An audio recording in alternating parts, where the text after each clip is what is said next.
Dan selain itu George ini juga sadar kalau setiap tindakannya sebagai pemimpin kemungkinan besar akan menentukan bagaimana kepemimpinan Amerika Serikat di masa yang akan datang, ya kan. Jadi George pun berusaha lah itu untuk menjadi pemimpin yang adil, berhati-hati dan juga berintegritas supaya bisa menjadi teladan yang baik untuk presiden-presiden Amerika selanjutnya. Dan semua usahanya itu betul-betul George terapkan, betul-betul. Jadi selama menjabat sebagai presiden pertama ini ada banyak sekali pencapaian yang sudah dilakukan sama George untuk negaranya ini. Ini beberapa pencapaiannya itu ya. Ini aku sebutnya beberapanya aja ya. Di antaranya adalah pertama, George membentuk kabinet sendiri dengan menempatkan tokoh-tokoh hebat di dalamnya. Dua di antaranya adalah tokoh founding father Amerika Serikat, yaitu Alexander Hamilton yang dijadikan sebagai Menteri Keuangan.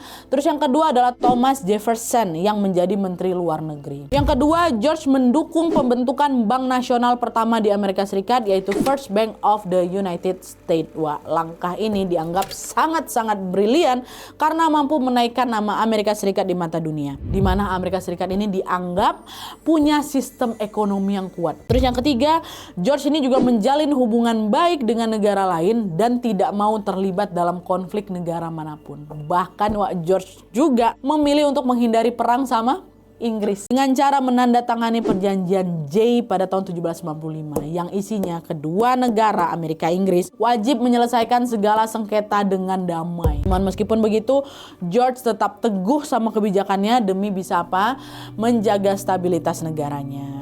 Terus yang keempat, George Washington juga mengesahkan Undang-Undang Copyright Act of 1790 yang mengatur hak cipta bagi para penulis. Jadi di masa itu karya tulis itu untuk pertama kalinya mendapatkan perlindungan hukum. Dan para penulis ini berhak memperoleh penghasilan dari karya yang mereka buat. Dan inilah yang menjadi salah satu landasan awal sistem hak cipta modern di Amerika.